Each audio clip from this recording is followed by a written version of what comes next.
Work it, make it, do it, make sense. My name is Nitsan. I'm going to talk to you today about FlameGraphs and how we can use them to gain a bit of a different perspective on our code and on the JVM. There's two slides. There's the one with how great it's going to be and we're all going to love it, and there's this one where things work out differently for us. Hopefully, we choose the first, right? I'm a programmer. I work on performance. I'm currently working on Aaron with Martin Thompson. Used to work for Azul. And I still love Azul. We broke up amicably, and they make a very good JVM. You should all try out Zing. Has anybody heard of Zing? Yeah? Awesome. It used to be like 3 people. Now it's half the room. Great. I have a blog. I don't know if does anybody read the blog? A lot less people. Excellent. The rest of you should read my blog. It's excellent. And I contribute to a bunch of open source projects. The only ones that are sort of relevant to this talk, it's Honest Profiler and perf-map-agent. So we'll mention them just now. I'm also a JUG organizer, so if any of you are ever in Cape Town and you feel like you've had enough of your holiday and you drank enough wine and you want to talk to the local community, give me a shout and we can sort something out, or you can come join us, and it's always nice. Right. What is the root of all evil? I feel as an industry we're fortunate that we have an answer to this question. I think a lot of other people are very confused. They think it's Marxism, they think it's violence or capitalism, alternatively. But we know that there's a truth, there's a real root to all evil, and this man has told us what the root to all evil is. And basically what he's saying is that, in the age of writing assembly, and even in this day and age, when we write a system, we write a lot of code. And most of the time when we write that code, we should forget about small efficiencies. It doesn't matter if you're concatenating strings or, allocating a lot when you're dealing with a code that might never run or might run once and then be forgotten about. There's important code and there's less important code. And prematurely choosing the wrong code is obviously the wrong thing, because premature, as we all know, is a bad thing. But where are the big efficiencies? How can we find the right time to optimize? How do we know what to optimize, right? And this boils down to this lovely confusing phrase. In performance, often the problem is not the problem. The problem, as phrased by your clients, who come back and say, this page is terribly slow, this application sucks, every time I use your code I want to hang myself. That is, obviously not helpful, right? You want to know where the problem is. And then you have to use some tools, and they present a bunch of symptoms, and from those symptoms you need to find out if it's a configuration problem, or if it's a problem with your code, or actually maybe there's no problem, it's all perception, and your client is just having a bad day, right? So what do we do? And if anybody's here been to Martin's code, he mentioned some of this, so this is a brief summary of my view on it. First of all, you have to have requirements. If someone comes to you and say, I want a fast application, that doesn't mean anything, or it means many things. You want to know what they mean when they say fast. What do they mean high throughput, low latency? Do they mean, 1,000 requests and 100 millisecond latencies? Do they mean 1 million quotes per second and sub-microsecond kind of latencies? Okay, so you get requirements, and then you measure at the level of those requirements. Measuring, as some people do, we won't point fingers, measuring the internal latency of a particular bit of code in your application, it's not that it's useless so much as often does not reflect what your clients see. So you need to measure at a level that is meaningful to the requirements that you've collected. Okay? And once we've done measurements, once we've established that the problem we have is one that can be fixed by improving the CPU utilization in particular, then we profile. Then we use a profiler. Has anyone in this room never used a profiler before? Don't be shy. Everybody's used a profiler. Profilers are not part of the syllabus at university, apparently, and many people haven't used a profiler, but all of you have, which is great. Or maybe you're just lying. That happens too. Right, you've profiled, you've improved the code, you've done your bit, now you measure again. The reason you measure is because if you've improved the profile and it didn't fix the problem, then you're not helping anyone. So there's a cycle here. You change something, you see the effect, you hopefully find the right spot to improve, you improve it, then you measure again. If you don't measure again, then you're just doing it for your own enjoyment, which is bad, obviously. Right. Everybody here knows about Java, right? We're not going to have to explain Java. Great. Anybody here used FlameGraphs? Knows what FlameGraphs are? Right. Everybody knows a little bit. Anybody here used perf before? Even less people. Those of you who have, good on you. Right. This story starts with Brendan Gregg. Brendan is the performance Superman for Netflix. And he looks at huge clusters of machines, lots of applications, and when things go wrong, they go to Mr. Brendan, and he invented or developed FlameGraphs, not just at Netflix, also elsewhere. And this is a tool he uses. And I think it's important to understand his motivation here as the man behind the tool. And this is how he describes it. He says, FlameGraphs are a visualization of profiled software, allowing the most frequent code path to be identified quickly and accurately. This is a man who looks at applications that he didn't write. He needs to make sense of complex applications, not a benchmark where you have 20 lines of code. A genuine web app with different kinds of requests, different code paths. He doesn't know the application, and he wants to make decisions quickly and find out what the hell is going on. So this is his focus when he looks at FlameGraphs, and what FlameGraphs look like is something like this. If you've never seen a FlameGraph, you can admire the colors and the fact that it does sort of kind of look like a flame. So we're going to look at FlameGraphs and what they mean, how to interpret them, and in particular the context of Java. How do we get FlameGraphs? There's different inputs you can feed in. The one input we care about is sampling profilers. And sampling profilers all work along these lines, roughly. You collect stacks, which means it's as if you were to put thread.print stack trace everywhere in your code. And then, wherever you collected that, you'll throw it into a file, and then later on you'll process it. And you'll collect the stacks every once in a while, maybe 10 times a second, maybe 100 times a second, maybe once a minute. Doesn't really matter. You'll collect lots and lots and lots of stacks. Okay? You have all this data. If you were to read through it visually, it'll take a very long time. You want to present this in a concise way. By the way, some people, and they have success with that, they look at an application and say, it's very busy. I'm going to call jstack, which is a command line tool to pump out all the stacks for the application. And they'll do that 2 or 3 times. They'll say, this is where my application is spending its time.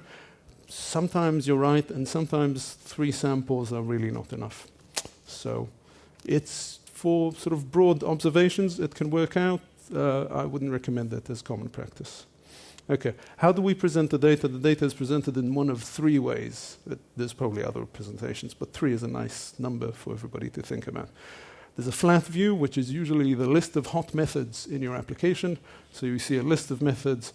You don't bother drilling into where they came from, but maybe there's one method that is the top of your list. Maybe you're spending all your time in hashmap get, and then I need a new hash map, or you're spending all your time in a method is inefficient.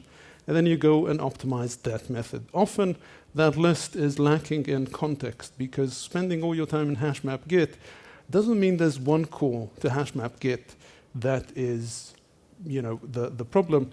Your application is probably calling hashmap get from a bazillion different places. So where is that you care, and where don't you care? You don't need to replace all the hash maps in your application. Maybe there's just one that you care about. So getting that context is important. The other traditional view is the tree view. And in the tree view, those of you who've used profilers know that clickety-click experience where you go down and down and down the stack and you drill, drill, drill, drill, drill. And it's all about the context. You start from the top and you drill all the way in to find that one hot method at the top. And then we have FlameGraphs. This is what the flat view looks like. So here we have some default headers in it at the top. This is Java mission control. And since everybody said they used the profiler, you all know this view. This is a tree view, and this is a demonstration of why it sucks. Because I open one sort of thing here, and the rest of my application disappeared from my screen, because I click, click, click, my screen is full. Also, method names and class names fill up the screen very, very quickly, so I have to scroll sideways, I have to scroll up and down, I have to close different nodes and scroll up and open different nodes, and it becomes a very frustrating experience. If you've ever done this, then you know what I mean. Especially, again, in real-life applications, okay? And then we have this. And you probably think, how can I get one? How can I get one of those flamey things? You use a profiler. You collect all the stacks you can, okay? You can use JVM, you can use JFR. You collect a file full of stacks, okay? You take those stacks and you convert them to a unified format, which is the collapsed stack. It's just a text file. We'll have a look at the format just now. You take that, and you can hack on it, you can improve it, you can grep through it, you can do whatever you like. At this point, we're looking at a text file that I think most of us who've ever had to scrape through logs can do some nifty things with logs. Think of it as a log. We take the collapsed stacks, we shove them through a Perl script. Anybody here knows Perl? Good on you. I had to spend an afternoon learning it. It's a scripting language. It's not like the end of the world. It's a very short script. And that produces an SVG, which is an animated graphic, which is the FlameGraph. Again, this is sort of a text transformation from lots of frames to lots of squares on the screen. But you can just jump in there because it's just 500 lines of code. It's Perl. It's not, the most accessible language in the world, but it's still, we're not talking about a massive dive into something like JVM, which is a complex project with lots and lots of code that you would need to set up your IDE and the whole development process. You're not going to do it. Nobody's going to dive into JVM and add a feature, or very few people, whereas if you spend 30 minutes, you can maybe add a feature you're interested in to FlameGraphs. Okay, so this is a FlameGraph. We've seen it 3 times. What does it mean? Okay, and this young fella here is thinking the same thing. Right, this is a dry explanation of what it means. The height, the y-axis, is the stack depth, and you have one method calling into the other, and the flames rage higher as your stack goes deeper, or longer, whichever way you want to look at a stack, really. The x-axis is a representation of the number of samples. It's not the representation of time. So when you're looking along the x-axis, it's not a progression of time. The wider the frame is, the more samples fell into that frame. Okay? And the frames are sorted alphabetically. The one thing left to explain is really the colors. The colors we've seen before are just basically random colors from the palette red. That's Brendan's choice of user experience. I'm not sure it's everybody's idea of usable interface, but it helps distinguish the frames, which is what he was aiming for. When we're looking at the Java FlameGraphs, we'll see different colors of frames, and the different colors will mean something. But still within a shade, like all the green shades of green frames will be the same meaning. Okay, now I'm going to switch to my browser because none of the presentation tools I've tried actually work with SVGs. So here we go. Right, I mentioned the collapsed stacks format. This is what it looks like. It's very simple. We have a semicolon delimited string, and each part of that is a method. So we have main calling into 0, 1, blah, blah, blah, blah, blah. And at the end, I have a space and the number of samples in this collapsed stack. Okay, this is the simplest view of this format. And this is what the flame graphs we produce from it would look like. There's only one sample, so it catches the whole width of the screen. 100% is spent in that. And we can see that we could click through, but it wouldn't actually do anything because there's just one sample and there's one stack. Okay, one sample is not a very scientific thing, right? So we want lots of samples. What would this look like with 1 million samples? Okay, it would look exactly the same because it's the same stack. It's just 1 million times the same thing. It's the same data. It's 100% of the time spent at the same place. Okay, there's nothing to drill into. It's not particularly interesting, but since it's 100% of the weight in those frames, that's why we get the same picture. Right. This is a step forward. We have everything, all the stacks here, they start from the 5 method. Okay? Everybody goes to 5 and then calls something. We have some sub-methods that have some time spent in them, some samples collected in them. And this is going to look slightly different. This is how it looks. Okay? I've zoomed into 5, unhelpful though it may seem. This is the full view, and this is what zooming into 5 looks like. Exactly the same. I can zoom into 7, and then 7 will expand to fill up my view. And I can see that 7 takes up 80% of the sample, while 5 appears in 100% of the samples. This is a good time to realize that the number of samples in the collapse stacks file is the SelfTime. It's the self samples. Okay? Whereas what we see here, the number of samples we report in this view is the total time. If you've used the profiler before, you know this distinction. The SelfTime is the amount of time spent in the method itself. The total time is the amount of time spent in the method itself and all the methods it called. Okay? So here, a frame width is affected by the total time. Okay? And now we'll go to one last example. Here, again, the colors mean nothing here, but the important thing to see here is that things are sorted alphabetically, so A is to the left and B is to the right. We have the method 7 appearing in different places, and we may think this is, I want to know how much time I'm spending just in 7. So I can search, and I'll look for 7, and I'm spending 41% of my time in 7, which is kind of handy, and we'll see this in use just now. And I can drill into 6 and see that it's got 3 callies and so on. Okay? That was a nice, gentle introduction to the topic. Right, I didn't put the delimiter slide in this one.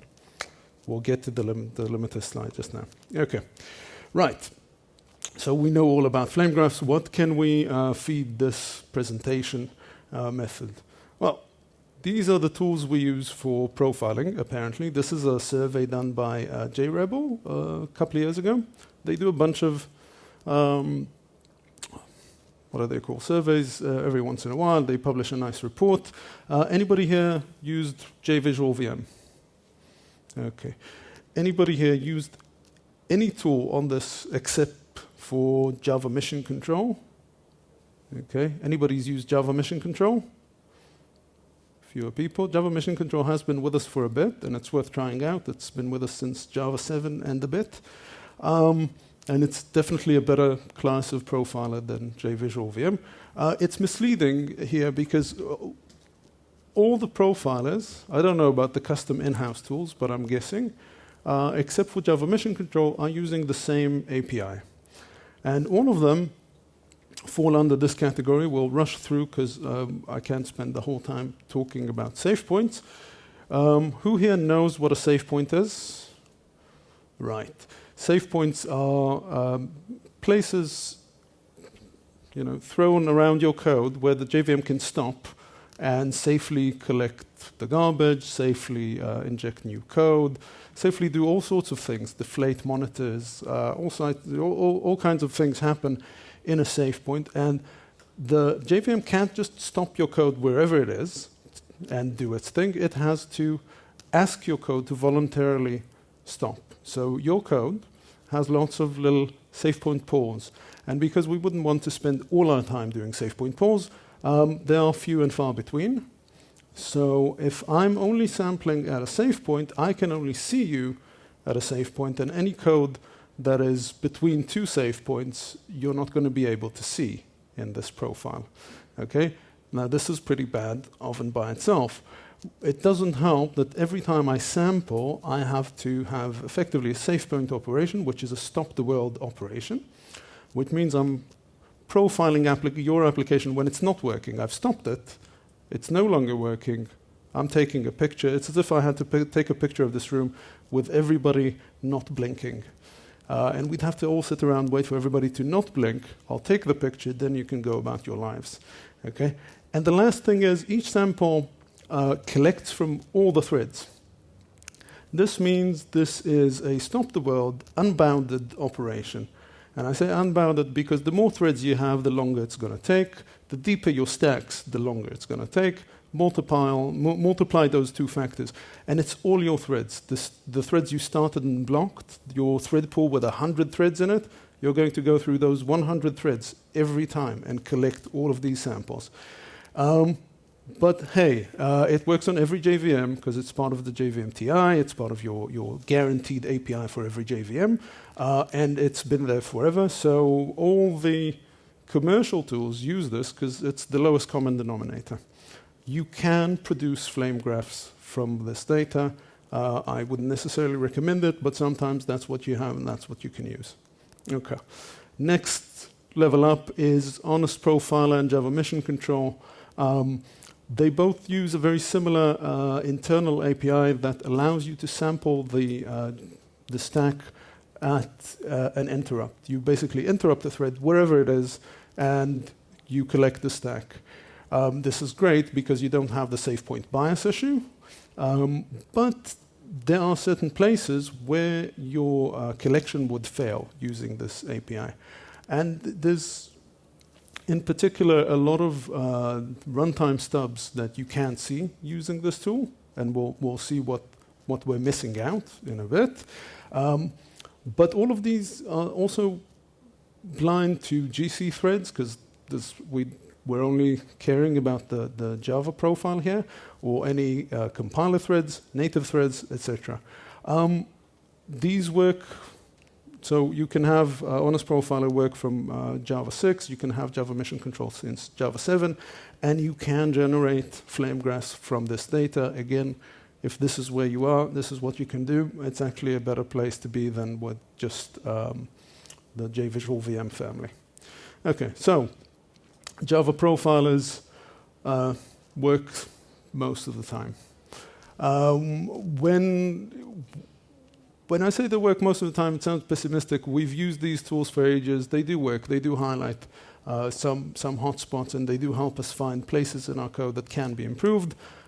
It's not that they're completely useless, but we can do better. And before we dive into what it means to do better, we need to remember what the scope is of an application that doesn't do well. There's the OS that we're using. Maybe there's an OS configuration issue. Maybe we are in OS code somewhere in the kernel. Okay. Maybe the JVM has eaten all of the CPU time. We're running back-to-back GCs. We're compiling. Maybe there's a compiler issue, then the compiler's spinning. Maybe we've called into some native library where we're spending all our time, and it allocated some background thread that's consuming a CPU. This can happen with messaging libraries, for instance. And maybe it's in your code. This does happen. The problem is the JVM doesn't run your code. The JVM doesn't run Java. It doesn't run Scala. It runs bytecode. And that bytecode goes through the magic that is the JVM machine to actually run native instructions on your CPU. So your bytecode start in the interpreter, and that's where things are slow. This is it steps through your bytecode. This fancy state machine that's as fast as it can be, but is still an interpreter. And being an interpreted language is not that great for speed. So once we've determined that your code is really hot, really important, you run it a lot, we're going to compile it. The world is slightly more complex these days than it used to be. It used to be that you just have the client compiler and the server compiler.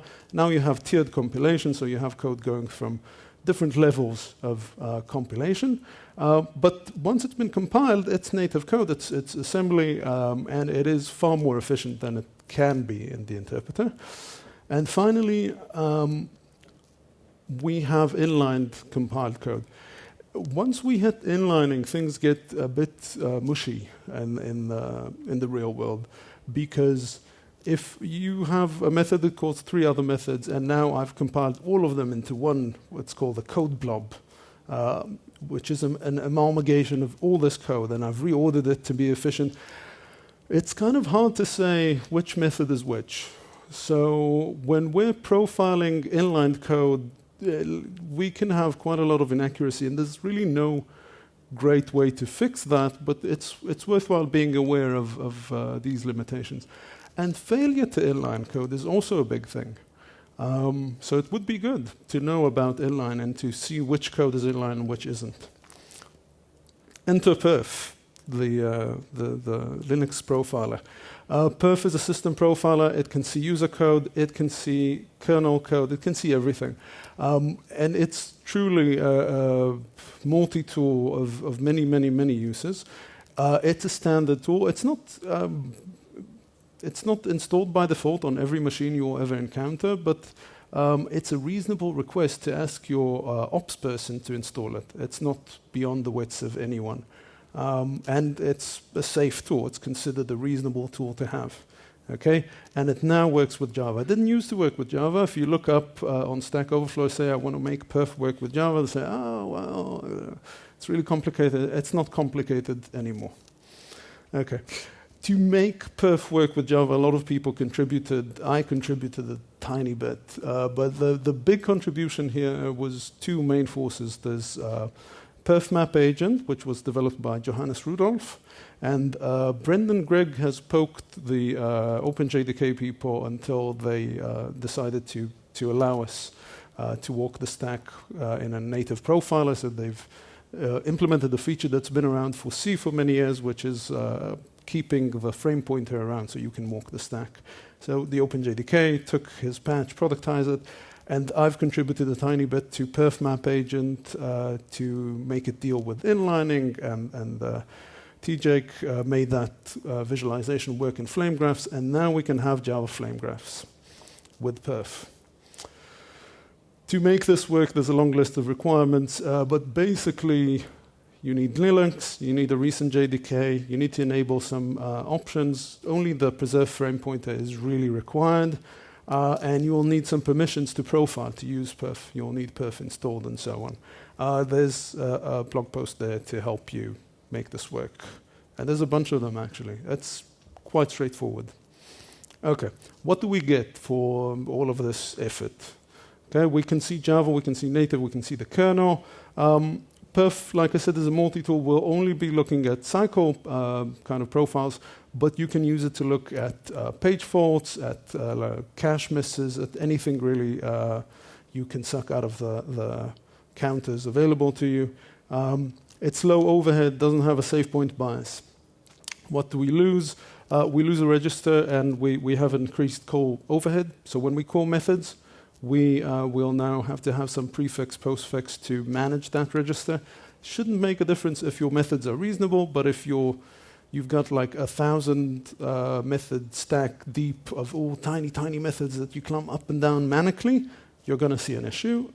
So normally we're talking about between 0 to 3% loss. I've usually seen it at close to 0. But in edge cases, it can be worse than that. We can't see interpreter frames anymore in perf because the interpreter all looks like one big blob to perf.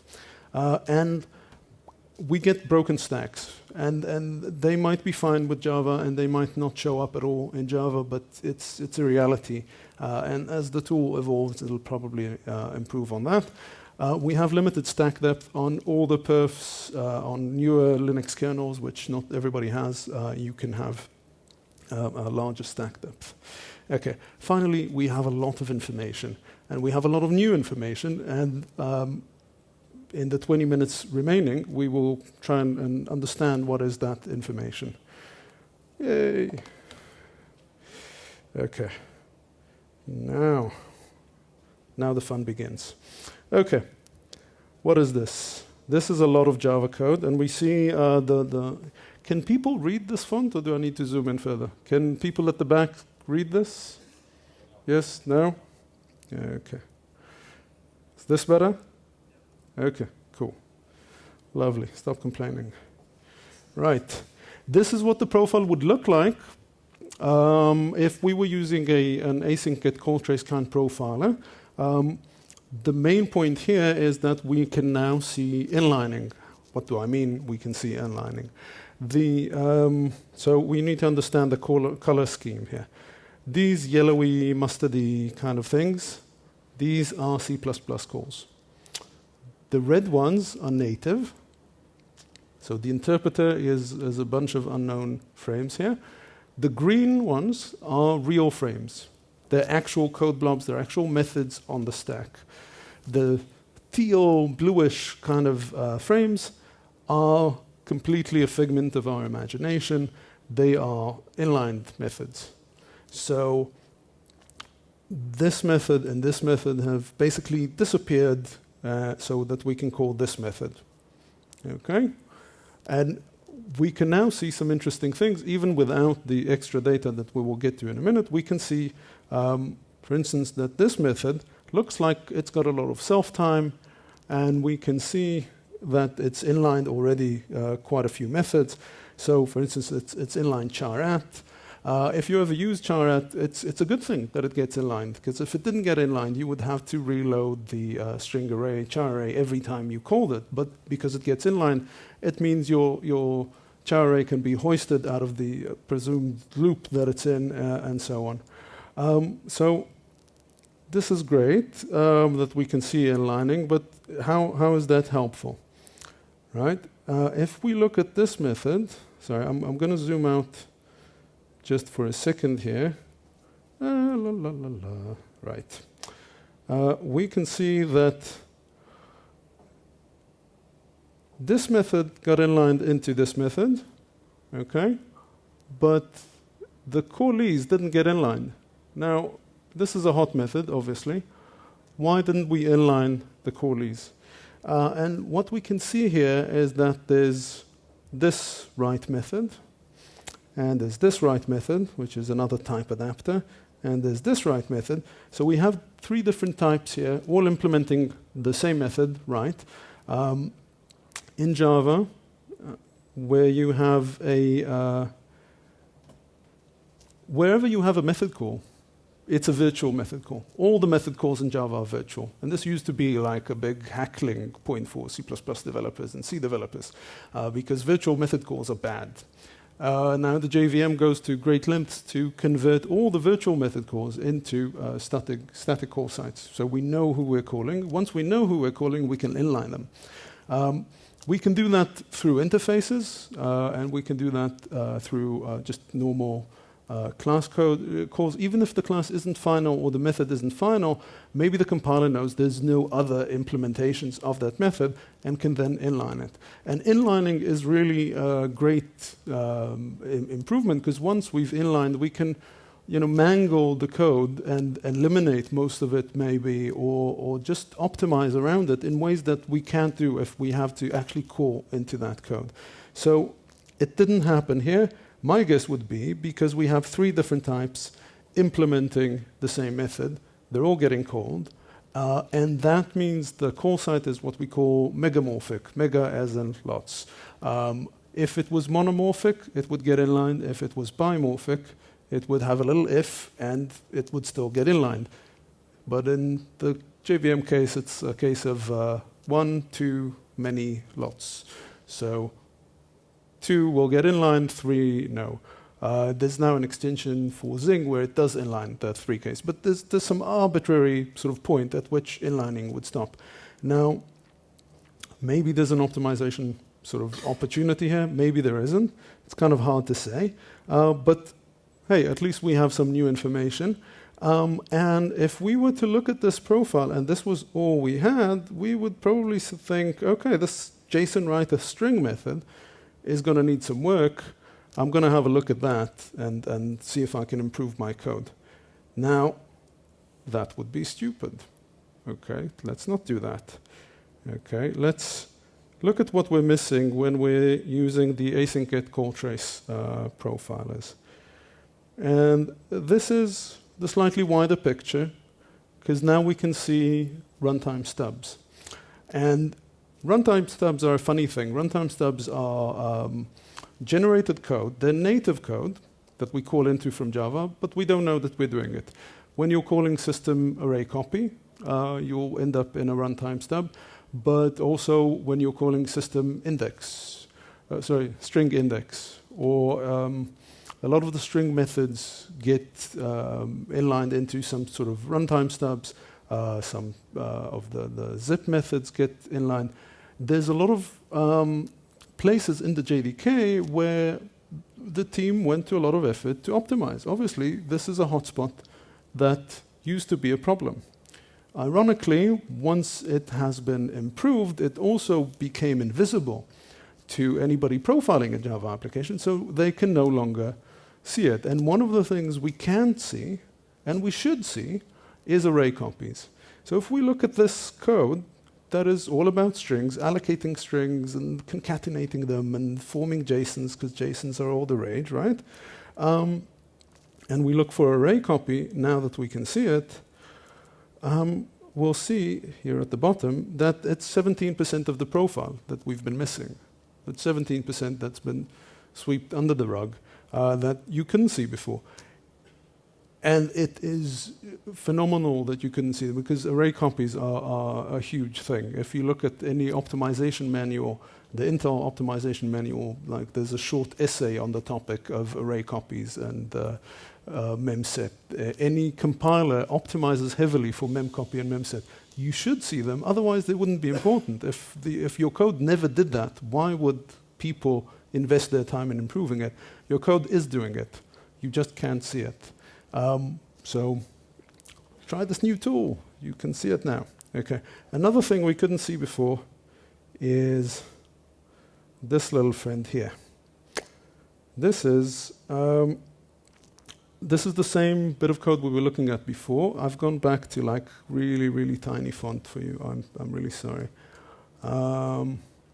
Okay, so this is the write method calling into 3 implementations of the write method, and I see some new friends here. One is Mr. iTable stub, which is the interface table stub. It's going to look up the interface, which interface is which, implementer is which, and the other one is the vtable stub. These put together are like 5%. This is 5% I'm paying that I didn't know about before. This is 5% that I'm paying for not inlining in this particular case, even before I got any benefit out of inlining as an optimization. This is just the price I pay for a megamorphic call site. So was there more of that? Now that we've seen it, let's go back to the for scope, look for table, and we'll see that there's like 7% here. So put together, that's 25% of the profile that was just invisible to us up until the point where we rediscovered it. Just quite a lot. One other thing here, which is perhaps telling, is that we can see an allocation. We can't see allocations normally. You can't see allocations in the profiler. The reason you can't see them without looking at assembly code is because there's no debug information for them, and they get inlined. So once they've gone through that amount of processing, they're just invisible. They're part of a larger sort of code blob with no metadata to tell you that they're there. This is where the sort of idea that allocation is free comes from. Again, you can't see it, so how would you ever know how much it costs? It's actually very hard to put a finger on how much allocation costs in a real application, how much time you're spending in allocating and zeroing memory. But here we can see this guy, new array, non-zero. How come we can see it? The reason we can see it is that, as we can see, it ended up in some GC code. And the reason it ended up in some GC code is because allocations sometimes exhaust the heap. When we've exhausted the heap, we have to ask the GC to clean up our shit so that we can have some new heap we can trash. So that's what happened here, which sort of begs the question, where is all the GC CPU at? And it is elsewhere, and we'll get to it in a tiny bit. Before we move on to sort of larger scope, this is a very confusing picture. This is Netty code. Netty, in particular, this is the Netty event loop. Anybody here uses Netty? You're using Netty even if you don't know it. Everybody's using Netty, because pretty much every framework, if you're using Spring, it's using Netty. If you're using Cassandra, you're using Netty. Pretty much, it's everywhere. And the Netty code calls into native code. And this is where we can see here, all these orange frames are the kernel code. Now, I think for most of us, looking at kernel sort of stacks are not like, it's not hugely intuitive or informative. But for someone like Norman Maurer, who's the lead developer on Netty, looking at kernel code can lead him, or looking at profile data for kernel code, can lead him to perhaps deciding to re-implement bits of NIO so that he can use different OS calls, which he has. So if you're using Netty and you're on Linux, you can now use the native EPOL implementation, and you'll get better performance for it. And again, this is a tool that enables Norman to make those sort of decisions, and perhaps you require that sort of insight as well. Most people don't, which is fine. Another thing we see here is the broken stacks issue. So we see all these stacks, they don't really start at Java, they start at some unknown frame, and this is part of the shortcomings of the tool. So this is something you'll have to contend with if you're using this data. It's not impossible to live with, but it's there. Finally, there's this bit of code, which, oh, right. This is a Java profile for a Cassandra server. And what I wanted to show here is that with a bit of search and replace, I took a FlameGraph that looked very much like the Netty one, with a lot of confused stuff. You go into the collapse stack file, you look for all the interpreter frames, and you collapse them because you don't really care that it spent time in the interpreter.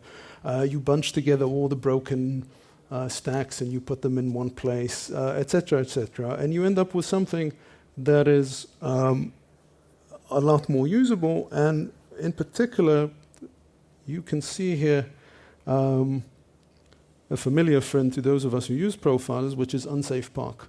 If you use JVM or jstack or whatever, park threads are in the state running, which is very confusing because they're parked. So what are they? Parking a thread and unparking a thread costs you something. It costs you CPU cycles to do that operation. What you're seeing here is that cost expressed. And when we look at this profile, one thing that jumps out is that, it's a big profile, it takes a while. Actually, Cassandra is spending an awful lot of time parking threads. Maybe there's too many worker threads in the worker pool. Maybe there's a bit of thrashing. The tasks are not getting distributed such that you wouldn't have to put threads to sleep and wake them up all the time. If you're seeing that sort of thing, consider rebalancing your thread pools or finding a more efficient implementation in that sense. I think that's it here. Right. Okay. So we looked at the Java portion of a profile. We looked at inlining. This is data that's not really available to you unless you're looking at inlining logs from the JVM. So most people don't look at it. It's valuable. We looked at runtime stubs, which amount, I think, in most applications to quite a lot of code that you can't see usually. There's cost to native, and there's the park costs element. And I would really like to encourage people to dive into the collapse stacks processing opportunity and make up their own tools. And we can really gain something from this. We can trim calls to native to only get the bits we want. We can collect the broken frames automatically. And finally, if anybody wants to spend an afternoon on FlameGraphs, I'm pretty sure they can produce a color mapping scheme that would color the JDK classes differently and different frameworks differently. So when we look at profiles, these things can jump out at us, and we can identify more opportunities. This is not something that is readily easy to do with other tool chains, shall we say. And I really think we can and should do something towards this. Now, last but not least. So we were looking at this benchmark just shortly, short time ago. But we were only looking at the Java cost. And if you can see the bottom here that's hidden by a disk and it's really small, it's 62% of everything here. We're only looking at 62%. And if we wake up from that dream, that Java is everything that happens, we'll be able to see that in this particular benchmark, looking at the Java code is highly misleading. Because 40% of the time is actually spent in GC. I say 40% of the time, perhaps I exaggerate, so I can look at the GC task and see that it's 26%. There's other stuff happening. Looking at the wider picture can now give you an idea of the CPU utilization that goes to the JVM, in particular to GC. A lot of people, when they talk about Java performance, they talk about the GC costs, but it's very hard to put a figure to it. And this gives you a profile that enables that observation. Also enables you to look into what is the GC doing. Maybe you can learn from that. Maybe you can look up particular bits of code that look suspicious to you and find out exactly the activity you should be tuning for. Finally, looking at this, one thing that is confusing when you're looking at GC is that this is a young GC, it stopped the world. So these 4 threads that used up between them 25%, in that, first of all, they're running concurrently. So they probably ran for just 5% of the time. But in that 5% of the time, they were blocking my code from executing. So it's kind of hard to do the maths when you're looking at multi-threading. I don't have a really good solution. I think with a bit of tooling, we can make utilization problems a bit easier to solve here. But at the very least, you have the data to start playing with it. The next thing I wanted to look at is what happens when you use a different profiler. And this is sort of a meta exercise of profiling the profilers. So we have this benchmark that we just looked at, and we can see, and this is one of the nice things about FlameGraphs, you can see immediately that this is a different profile. It's the same application, something has changed. And if we look here, again, I apologize to the people in the back about the font size, we can see that this is the compiler thread jumping in and sucking up some of the CPU, okay? We can also see that our code looks very, very different. When you enable an interpreter, sorry, not an interpreter, an instrumenting profiler, it changes your code. It injects a lot of timestamps everywhere. And 2 things happen. One, all your code goes back to being recompiled, reinterpreted, being slow and getting fast again. All that cycle starts from scratch. The compiler has to do a lot of work to get it back to being fast. Your code is no longer your code, though. It's got a lot of new code injected into it. So what you're measuring has now changed significantly. And you're spending quite a lot of time calling clock get time everywhere because you've injected all those timestamps.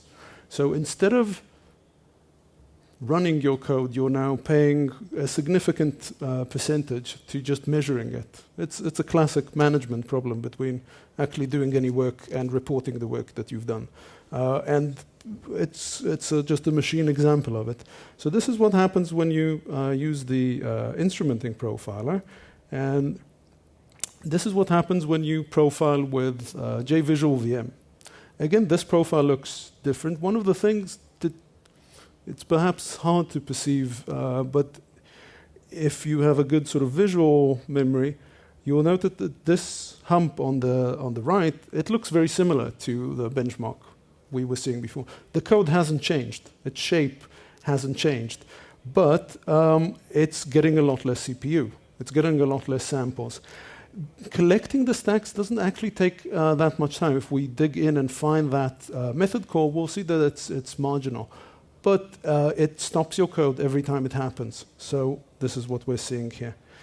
Right, I'm nearly out of time. So that was the sort of meta profile, larger profile view. You can get CPU utilization info on JVM threads.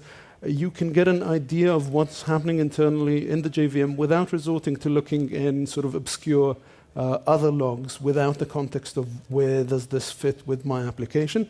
There is multi-threading, there is confusing blocking behavior to contend with, but it's part of using a new tool, and perhaps you'll get used to it. There's a lot more you can do with perf, and there's a lot more you can do with this tool chain. In particular, you can take these text files and concatenate them and get a cluster-wide profile. You can profile using perf on the whole machine level and get a view of what other applications are doing or how multiple applications behave together. And you can use all the other perf features to enable your investigation. Finally, I know I'm out of time, but I would really like to encourage people to jump in and add whatever features come to their minds, and this is just a few suggestions. All of these should be relatively small projects that require very little upfront knowledge. We're just doing some text processing, and we get new insights out of it. In summary, this is a new set of tools for you to use. They're not particularly hard to pick up, and they give you a lot of new insights. You can tweak and hack and share, and I think that's a great thing to have. And you can gain both a wider understanding and perhaps even solve some problems using these tools. Have fun. Thank you for listening. And we don't have time for questions, but if you have questions, I'm sure the people outside would love to wait while you ask them. So go ahead. Thank you.